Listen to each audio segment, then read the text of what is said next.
Europe 1 Culture Média. Le territoire où on va, Ouais. cette région, elle est constituée à 90% de forêt. Je me réjouis quand même. Pourquoi quand même? Non, je dis quand même parce que tu m'as pas encore donné assez de détails là. Tu m'as juste parlé d'une forêt. Je sais pas où elle se situe cette forêt. Ouais. Tu vois. Elle se situe à 7000 km de Paris. À 7000. Mais le pays fait pas. Hein? Bah, c'est à 7000 km de la métropole. Ah oui, c'est notaire. Notaire. Il y a la France métropolitaine Voilà, c'est ça en fait. et il y a les Outre-mer. Et donc là, on va de l'autre côté de la mer. Et on va en Guyane. C'est pas vrai. Si. Ce sera humide, il y aura de la chaleur, mais ça va être extraordinaire. C'est la première fois qu'on part dans les Outre-mer, dans nos terres inconnues, et ça va être ensemble. Elle est très heureuse, Sabrina Ouazani, de vous accompagner, Raphaël de Casabianca, nos terres inconnues en Guyane, la terre de l'eau abondante, comme vous nous l'expliquez. Sabrina qui est plutôt habituée à la ville, hein, donc là c'est un choc pour elle quand elle débarque en pleine forêt amazonienne. Oui, il y a un double choc. Déjà, on pense partir dans les Cévennes ou ailleurs dans la France hexagonale. Donc, c'est vrai que nos terres inconnues, on est là pour découvrir le territoire français. Et puis, c'est la première fois qu'on part voilà, dans les territoires ultramarins. Donc, la forêt, évidemment, 7000 km de trajet pour quelqu'un qui déteste même voyager, pas voyager, mais qui a peur de tout, en fait. Même prendre un train pour aller en Haute-France, c'est compliqué pour elle.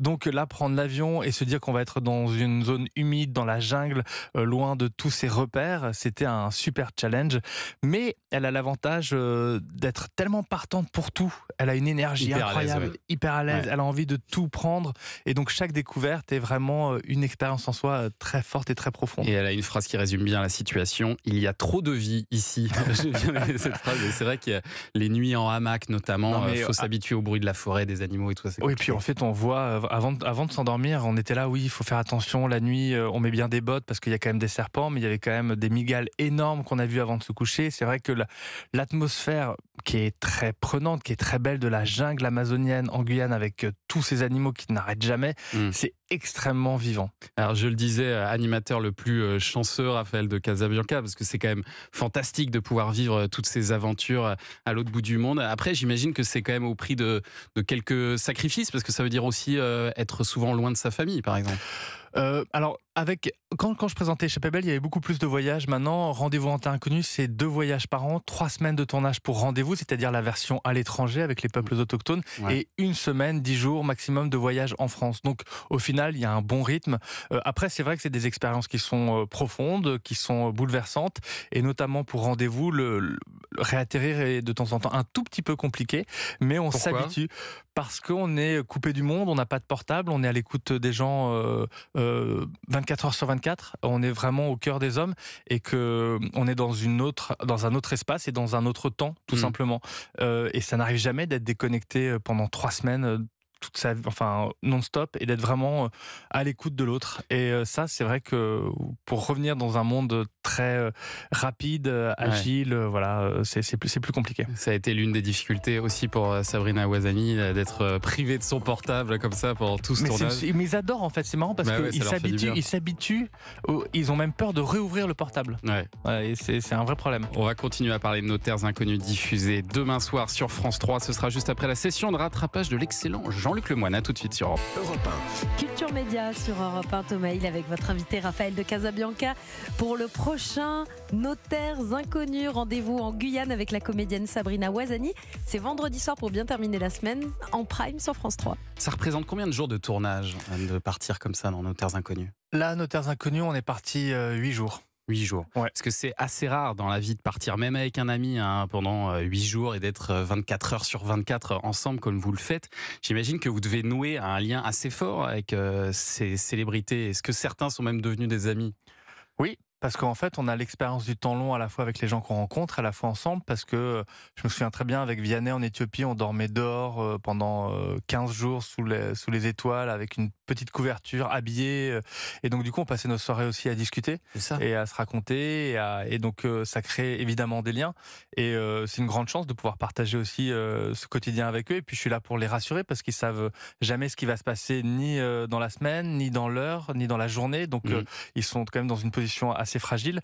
Et moi, je suis un peu comme un bâton de pèlerin, c'est-à-dire je les accompagne pour qu'ils puissent vivre le plus fortement possible et en vérité, cette expérience qui est souvent une expérience, c'est vrai, bouleversante. Et en Guyane, avec Sabrina, elle qui a peur de tout, elle s'est petit à petit habituée et d'un coup, elle s'est aussi révélée, on va dire, dans l'adversité ou dans la découverte.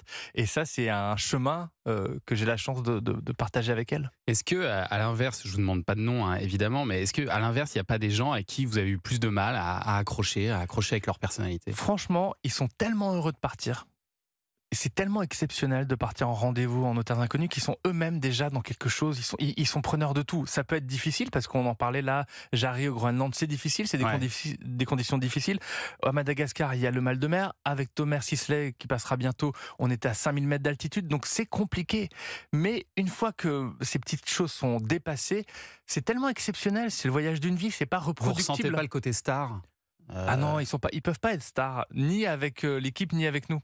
Et donc en fait, ils sont pas dans cette démarche-là. Ils sont pas entourés de leur staff. Ils sont un peu à nu et justement, ils sont heureux d'avoir ce temps long dans leur métier et dans leur vie, alors que tout est très rythmé et généralement c'est eux qui gèrent tout. Et là, ils doivent se laisser à l'aide. Et donc je leur dis souvent, vous, on vous demande beaucoup de faire en tant qu'artiste. Maintenant, je vais vous demander d'être et je vais vous accompagner pour être avec moi. Vous êtes parti avec Slimane là aussi en voyage il y a quelques jours de ça. Hein, il y a un mois. Comment ça s'est passé? C'était fantastique. Je peux pas dire la destination encore. Et puis, mais Slimane, il a les mots justes. Il est extrêmement sensible. Et puis là, c'est génial parce qu'en plus, il représente l'Eurovision cette année pour la France. Et je suis hyper heureux pour lui et j'espère qu'on pourra diffuser ce voyage dans ce créneau autour de l'Eurovision parce qu'on le découvre et c'est une très belle âme. Et alors, ce qui est toujours intéressant dans cette émission, c'est cet échange de points de vue entre la personnalité et l'habitant du coin, comme ce moment, par exemple, avec Sabrina Ouazani, où ils parlent chacun de leur peur. C'est incroyable à quel point, effectivement, dans la nuit, t'entends tout, quoi. T'es aux aguets, le moindre craquement, le moindre sifflement, le moindre chant. T'as les mêmes sensations que moi lorsque j'ai été à Paris. C'est fou. Ah bah, déjà, être dans un avion. Être dans un avion. les voitures, énormément de voitures, énormément de circulation. Les immeubles, je m'imagine que ça va craquer, que ça va casser, que le vent va souffler, que je vais tomber. Ouais, je me souviens, c'est Jean-Pierre et il nous disait aussi quelque chose d'incroyable. Il disait, mais moi j'étais perdu à Paris parce que généralement je me repère avec le soleil. Et donc en fait, il n'avait plus de repères par rapport à ça. Et donc c'est vrai que c'est intéressant ce rapport à la nature.